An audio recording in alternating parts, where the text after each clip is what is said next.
అమ్మ మరి ఇట్లా మా పాస్టర్ గారు వాళ్ళ అమ్మాయిని ఇచ్చి పెళ్లి చేయాలనుకుంటున్నారు, మరి నీతో మాట్లాడతారంట, నంబర్ ఇస్తాను అని నేను మాట్లాడుతుంటే మా అమ్మ నన్ను ఒక ప్రశ్న అడిగింది. మా అమ్మ 1800 చిల్లరలోనే అంటే కాకినాడ ప్రాంతానికి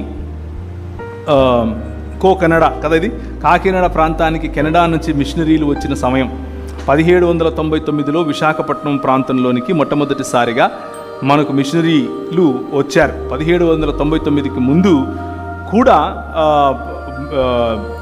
బర్తలోమీ గారు, అలాగే ఆయన తర్వాత డానిష్ మిషనరీలు, ఆయన తర్వాత ఎస్పీజీ వారు ఈ గడ్డ మీదకి వచ్చారు.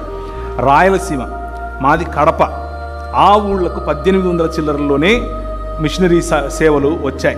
మిషనరీ సేవల ద్వారా మా కుటుంబాలు, మా అమ్మ తరఫున కుటుంబాలు చాలామంది ప్రభువును అప్పటికే తెలుసుకున్నారు. అంటే మా అమ్మ వాళ్ళ నాయన కూడా క్రైస్తవుడే, అక్కడి నుంచి వస్తున్నటువంటి క్రైస్తవం. మా అమ్మ నాకు ఫోన్లో ఏమని అడిగింది అని అంటే, మనోళ్ళేనా అని అడిగింది. అర్థమవుతుందా? మనం క్రైస్తవులమే, కానీ ఏ దృక్పథం పెట్టుకుని మనిషిని చూస్తాం? మన దృక్పథంలో మార్పు.